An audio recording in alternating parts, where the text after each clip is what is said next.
On March 18, 1781, the British Army left Guilford Courthouse carrying the visible signs of a victory that had nearly broken it. Its soldiers held the field, yet hundreds were dead or wounded. Supplies were scarce, and the nearest secure base lay far away. The American commander who had withdrawn was already rebuilding, while the nominal victor moved toward Wilmington to recover behind coastal supply lines. That reversal captures the central paradox of Nathanael Greene's Southern campaign. Battlefield possession could matter less than preserving the power to continue. Greene did not dominate the South through one decisive triumph, and several major engagements ended with his army leaving the ground. He succeeded by making British victories expensive, keeping his own force recoverable, and forcing occupation to cost more than Britain could sustain. The question is not how he won every battle, because he did not. It is how repeated tactical setbacks produce strategic recovery. To understand that method, the story must begin with the collapse that placed a nearly ruined army under his command. Charleston surrendered in May 1780, taking thousands of American troops out of the war and opening South Carolina to British occupation. Congress then sent Horatio Gates, celebrated after Saratoga, to rebuild resistance before British control could harden across the region. At Camden on August 16th, his hastily assembled army met Charles Cornwallis and disintegrated under pressure from experienced British regulars. Gates fled north, militia scattered, and the Continental presence in the South survived largely as fragments, prisoners, and isolated detachments. George Washington was asked to recommend a replacement, and he chose the officer whose judgment he had trusted through the Army's hardest years. Greene reached Charlotte in early December and found about 1,400 men fit for duty, many without dependable food, clothing, or pay. Some soldiers lacked shoes. Desertion continued, and the supply system could not reliably move flour, ammunition, horses, or winter clothing. He had inherited less a functioning army than a military obligation spread across hungry men, damaged institutions, and contested countryside. The military problem extended beyond numbers, because the Carolinas were already experiencing a violent civil conflict between patriots and loyalists. Raids, reprisals, burned farms, and divided communities made every road uncertain and turned local information into a weapon of its own. British garrisons held towns and fortified posts, but their authority weakened rapidly beyond the ground their patrols could physically reach. Greene therefore needed an army that could move, gather intelligence, cooperate with militia, and survive even when formal supply failed. Allegiance could shift under pressure, and civilians faced demands for food, horses, information, and loyalty from forces moving through the same communities. A militia unit might fight intensely near home and disappear when crops, families, or local threats pulled its members away. Regular officers, therefore, had to distinguish temporary absence from permanent collapse and local initiative from disobedience or panic. Greene's command depended on understanding those limits instead of pretending that every armed man belonged to a permanent professional formation. The habits Greene brought south had been formed far from any battlefield, in the forge community of Potawatomi, Rhode Island, where he was born in 1742. His family combined prosperous ironworking and trade with strict Quaker belief, including a religious opposition to war and military display. The young Greene nevertheless pursued military history, geometry, fortification, and the practical problems of moving armies through difficult country. Books offered an education unavailable in his household, while the forge taught him how material, labor, and organization determined what plans could become real. He read European campaigns not as heroic legend, but as systems of roads, supply, discipline, artillery placement, and choices made under pressure. That private education did not make him experienced, yet it gave him a vocabulary for problems many colonial officers had never studied formally. He also lived with a pronounced limp, whose cause remains uncertain and whose visibility challenged the era's physical ideal of an officer. The contradiction was lasting. A Quaker reader of war, physically unimposing by military standards, preparing himself for responsibilities no one could yet foresee. Military study also placed Greene in direct conflict with his religious community, where organized preparation for war violated more than social custom. In 1773, After his involvement with a military parade, the Quaker meeting disowned him, formally separating belief, family tradition, and public action. The break carried personal weight, but it did not turn him into an advocate of battle for its own sake. His later command remained marked by calculation, restraint, and an unusual willingness to judge military action by preservation and political result. When colonial resistance became armed conflict in 1775, Greene helped establish the Kentish Guards and entered the militia as a private. His limp contributed to doubts about his suitability for command, but study, administrative skill, and political confidence moved him upward with startling speed. The Rhode Island government soon made him a brigadier general and placed roughly 1,500 troops under his authority for the siege of Boston. He moved from the lowest rank to general command without the long apprenticeship expected in a professional European army. Outside Boston, Greene's troops were noticed for cleaner camps, regular drill, and a supply system that worked better than most around them. Washington recognized that the Rhode Island officer understood an army as an organization, not merely as men arranged for battle. Their partnership deepened because Greene could discuss strategy while still attending to wagons, food, discipline, and the uncelebrated mechanics of survival. That combination made him useful when plans failed, institutions weakened, or a difficult assignment offered little prospect of personal glory. Greene became a regular participant in councils where the young army had to reconcile political urgency with limited ammunition and uncertain enlistments. He could challenge a proposal without challenging civilian authority, and he learned how Washington balanced disagreement among ambitious officers.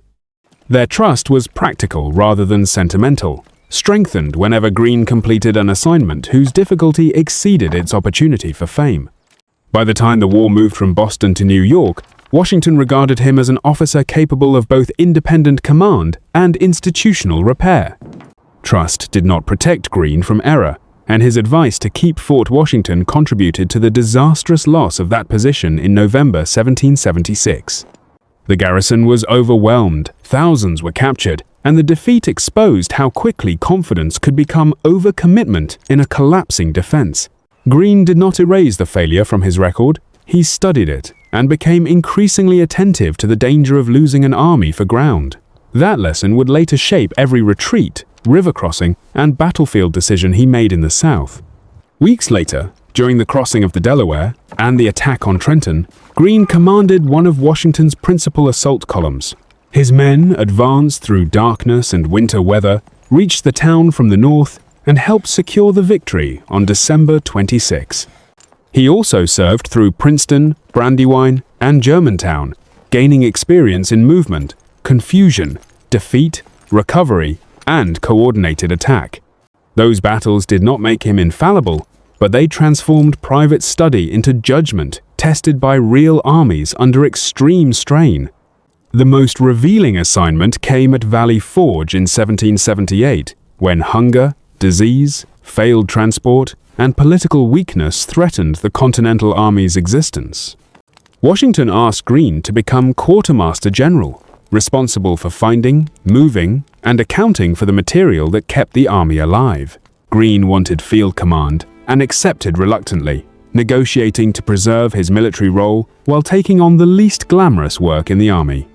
He understood the essential truth beneath the paperwork. Soldiers without food, shoes, blankets, horses, wagons, and ammunition could not remain soldiers for long. As quartermaster general, Greene reorganized depots, pushed state governments, negotiated with merchants, repaired transport, and tried to impose order on chronic scarcity. The system never became abundant or secure because Congress lacked money and the states often guarded their own resources. Even so, wagons moved, magazines functioned, and the army acquired a better chance of surviving each new campaign without dissolving between battles. The work gave Greene practical knowledge of distance, credit, roads, forage, timing, and the political limits behind every military order. Every improvement depended on negotiation, because authority over the army did not automatically produce authority over state warehouses, private wagons, or merchant credit. A depot might hold flour while transport failed, or wagons might arrive after rain had made the road nearly useless. Horses required forage, teamsters required payment, barrels required inspection, and distant commanders often requested more than the system could deliver. Greene learned to treat delay as a military fact, building plans around imperfect arrival rather than assuming that an order created its own resources. Logistics changed the way Greene understood victory, because he learned to count not only men on a field, but the resources behind them. A force could capture ground and still weaken if it consumed irreplaceable soldiers, exhausted horses, burned stores, and lengthened vulnerable roads. Another army could retreat and remain dangerous if it protected its trained corps, drew reinforcements, and forced the enemy to keep moving. When Washington sent him south in 1780, Greene carried this operational arithmetic into a theater where Britain appeared stronger than it really was. In Charlotte, Greene first restored routines, inspections, returns, supply requests, discipline, and a clearer understanding of what troops could actually do. He wrote that their appearance was wretched beyond description, a judgment grounded in clothing, food, health, equipment, and morale, rather than theatrical despair. He also recognized that waiting for a complete army would surrender the interior while British posts and loyalist forces consolidated control. Action was necessary, but a direct march against Cornwallis would repeat the kind of gamble that had destroyed Gates at Camden. Greene instead divided his already small command, sending Daniel Morgan west while moving the other wing toward the Cheraw district in the east. Conventional teaching warned against separation before a stronger enemy, yet the decision forced Cornwallis to answer threats across a wider region. If Britain concentrated against one wing, the other could strike posts, gather militia, threaten communications, or compel another exhausting march. The risk was severe, but dispersal gave the Americans room to forage and made British strength less useful at any single point. Cornwallis responded by sending Banastre, Tarleton, and roughly 1,100 British Legion and regular troops after Morgan's smaller western detachment. Tarleton had built a reputation for speed and aggression, qualities that made him dangerous but also encouraged relentless pursuit.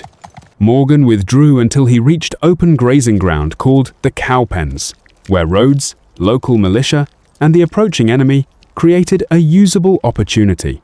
He turned because continued retreat risked losing militia and being caught near river country on less favorable terms. Morgan arranged the defense in depth, placing skirmishers forward, militia behind them, Continental regulars farther back, and cavalry in reserve. The design accepted that militia might not hold indefinitely and gave their withdrawal a defined place inside the plan rather than treating it as failure. Fire 2 volleys, then fall back behind the regulars. That simple assignment converted limited confidence into a controlled action the militia could perform before the British closed the distance. On the morning of January 17th, British troops drove in the skirmishers and advanced against the militia line with gathering confidence. The militia fired their assigned volleys, then moved rearward as planned, while British ranks interpreted the movement as another American collapse. Pursuit carried the attackers forward with less cohesion, directly toward the steadier fire of the Continental line waiting beyond the withdrawal. When part of that line also shifted position, Morgan restored control. The regulars turned, and the reserve cavalry struck the exposed flank. The fighting ended quickly, with Tarleton's command shattered as an organized force and hundreds of British soldiers killed, wounded, or captured. American losses were comparatively light, while prisoners, weapons, horses, and equipment immediately altered the balance in the backcountry. Cowpens was Morgan's tactical masterpiece, but it also vindicated Greene's operational decision to create a Western threat Britain felt compelled to chase. The victory did not end the campaign. It made the recovery of the prisoners and the survival of both American wings the next urgent problem. Cornwallis reacted by concentrating his army and pursuing the Americans north, determined to recover prisoners and destroy Greene's divided force. To gain speed, he destroyed much of his baggage and reduced the supplies that normally protected an army during a long winter march. The decision increased mobility, but also tied British success to catching Greene before hunger, distance, and exhausted animals imposed their own limits. Greene reunited with Morgan's wing and began a retreat whose purpose was not escape alone, but the preservation of the Southern Army. Greene sent officers ahead to collect boats along the Dan River and assigned Otho Holland Williams to command a carefully managed rear guard. Williams stayed close enough to keep British attention fixed, yet far enough ahead to avoid being forced into a destructive general engagement. For nearly 200 miles, soldiers crossed swollen creeks, deep mud, and freezing roads, while couriers carried information between separated columns. The contest depended on minutes, usable crossings, exhausted feet, and whether the Americans could reach prepared boats before the British vanguard arrived. On February 14th, the last American detachments crossed the Dan into Virginia, and the available boats were drawn safely to the northern bank. Cornwallis reached the river too late, with no immediate means to continue and no decisive result from the punishing chase. Greene rested only long enough to receive supplies and reinforcements, because remaining in Virginia would concede the political and military initiative. Within days, he recrossed into North Carolina, shadowing the British and demonstrating that the retreat had preserved his freedom to act. Cornwallis withdrew south from the blocked river and tried to rally Loyalist support, but the expected political response did not restore his advantage. Greene returned with a growing screen of militia, avoiding a premature battle while keeping British foragers and detachments under constant pressure. For several weeks, the armies maneuvered through North Carolina without either commander possessing complete information about the other's strength or position. That period allowed Greene to gather men and choose the ground, while Cornwallis remained dependent on movement through country increasingly difficult to control. Militia and continental reinforcements gradually raised Greene's strength to roughly 4,400 men, though training and reliability varied sharply across the force. He chose ground near Guilford Courthouse, where woods, fields, and depth allowed him to arrange 3 defensive lines rather than risk one brittle front. North Carolina militia formed the first line, Virginia militia the second, and experienced Continental regulars the third near the courthouse clearing. The plan aimed to absorb the British advance in stages, impose losses, and keep a surviving corps available if the position could not be held. On March 15th, Cornwallis attacked with roughly 1,900 experienced troops, advancing first against militia, positioned behind a fence at the field's edge. The first line delivered limited fire and withdrew, some men leaving the action while others moved toward the later lines through the woods. Virginia militia resisted longer among trees and broken ground, forcing British units to fight through a less orderly and more obscured battlefield. By the time the advance reached the Continental regulars, British formations had crossed distance, absorbed fire, and lost much of their initial alignment. The final phase became a close and confused struggle between trained regulars, with smoke and woodland limiting what commanders could see or control. At a critical moment, British artillery fired into a contested area where troops from both sides were dangerously close together. The action checked the American pressure, and Greene judged that further commitment might sacrifice the army he had spent months rebuilding. Withdraw in good order! British losses exceeded 500 killed and wounded, more than 1/4 of the force Cornwallis had brought onto the field. American returns recorded 79 killed and 185 wounded, while more than 1,000 were listed missing, most of them militia who dispersed. The British held the courthouse, yet they could neither replace their trained losses nor remain comfortably supplied in the hostile interior. Charles James Fox later warned in Parliament that another such victory would ruin the British Army, a judgment the campaign was already confirming. Cornwallis moved to Wilmington for supplies and then chose to carry the war into Virginia rather than renew the contest for the Carolina interior. Greene did not pursue him north, because the occupation network in South Carolina remained the central problem assigned to the Southern Army. The split in direction revealed different strategic needs. Cornwallis sought a new operational solution, while Greene sought to dismantle British control behind him. Yorktown was not predetermined at Guilford, but the battered Southern campaign helped shape the choices that eventually brought Cornwallis to Virginia's coast. South Carolina's interior was held through a chain of posts, fortified houses, and garrisons that protected roads, stores, and local Loyalist authority. Greene aimed to make those positions untenable by combining his field army with pressure from militia and partisan forces across the countryside. He could threaten the main British force, while smaller American commands isolated posts, interrupted movement, and compelled garrisons to concentrate or withdraw. The campaign became less a search for one grand battle than a systematic effort to pull apart the structure of occupation. Francis Marion operated through the lower country near the Pedee and Santee, using waterways, swamps, and local knowledge to avoid fixed battle. Thomas Sumter struck through the uplands, while Andrew Pickens organized militia and linked backcountry communities to the wider Patriot effort. Their commands were independent, uneven, and rooted in local conflict, but Greene worked to align their pressure with continental operations.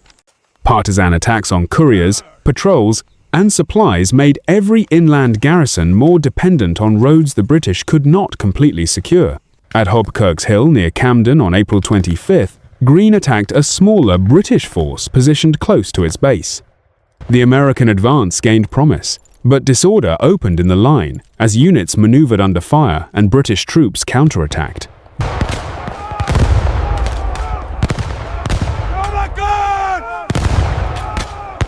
Yet the garrison remained strategically exposed because holding Camden did not restore secure control over the surrounding roads and countryside.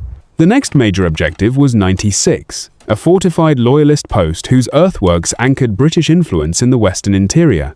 Greene's troops dug siege approaches through heat and hard soil, while defenders strengthened the star-shaped works and waited for relief.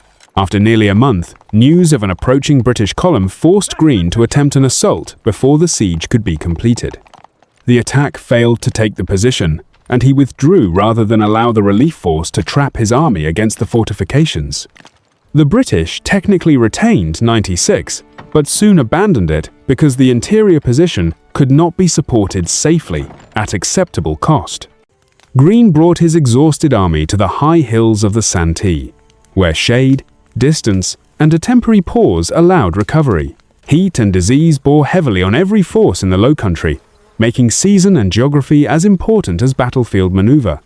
The pause was not surrender. It was another deliberate act of preservation before the campaign resumed in cooler conditions. In September, Greene advanced toward the British camp at Eutaw Springs, where both armies sought to influence what remained of the interior campaign. On September 8th, American troops drove forward and forced much of the British line back through its camp. The attack then lost order as some men entered the abandoned tents and British soldiers rallied around a strong brick building.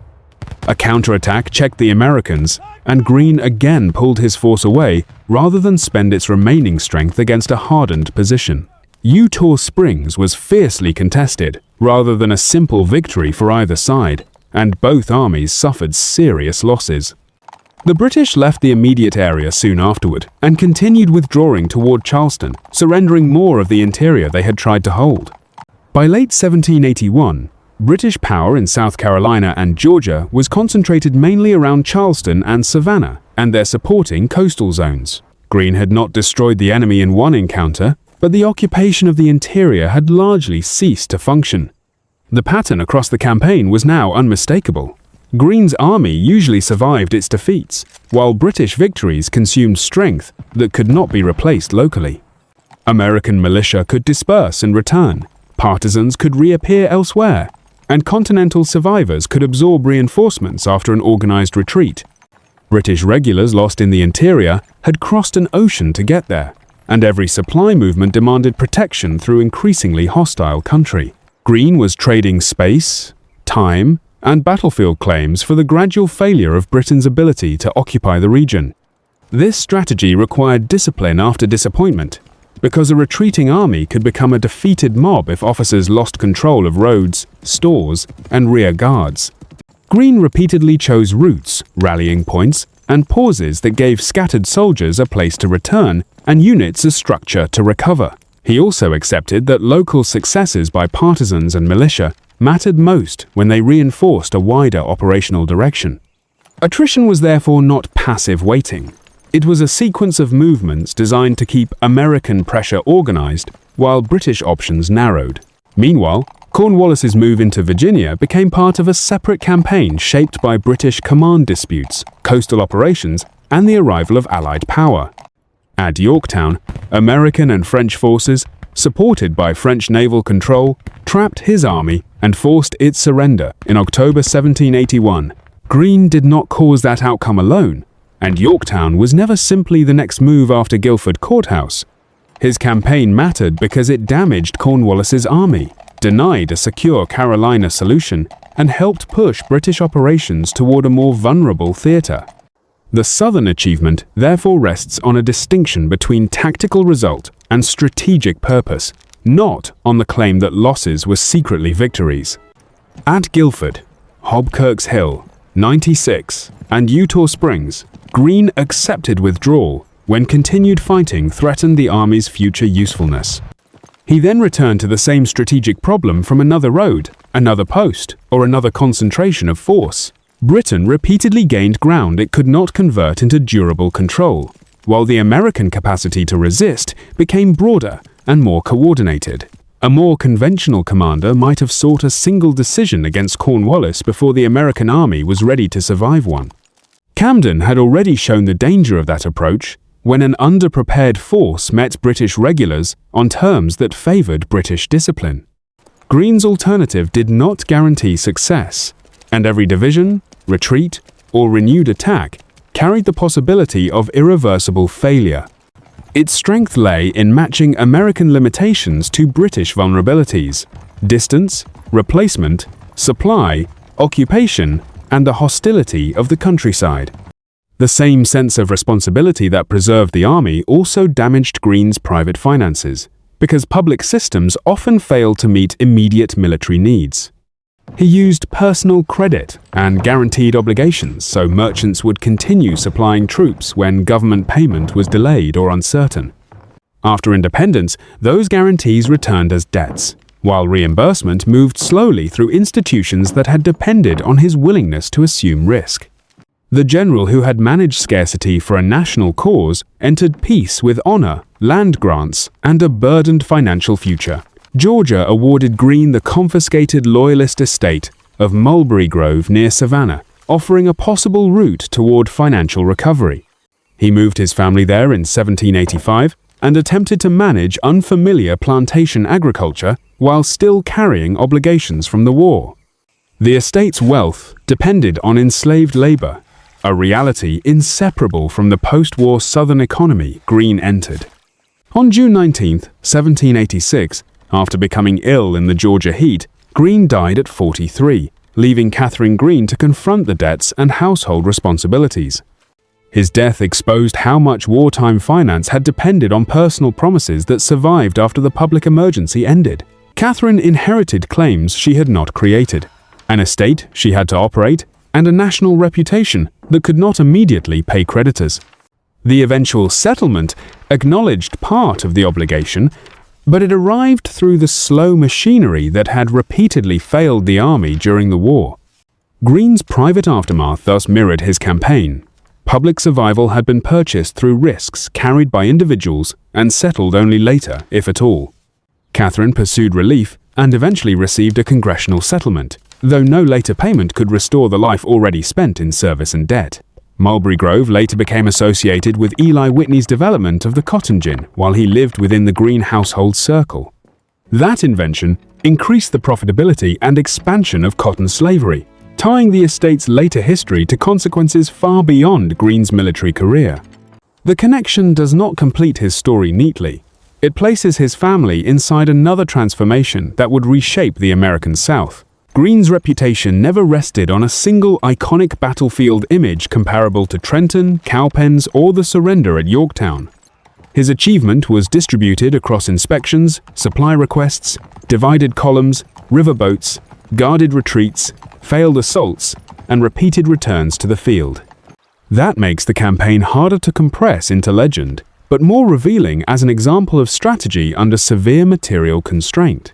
He treated the army itself as the indispensable instrument of political resistance and refused to spend it merely to satisfy the appearance of victory. His southern campaign did not prove that battlefield outcomes were irrelevant, because Cowpens showed how valuable a well-designed tactical victory could be. It proved instead that battles had to serve the campaign, and the campaign had to serve the political purpose of sustaining resistance. Greene knew when to divide, when to fight, when to retreat, when to rest, and when to return before occupation could become permanent. The British often ended a day holding the ground. Greene ended the campaign with an army still functioning and the interior largely beyond British control.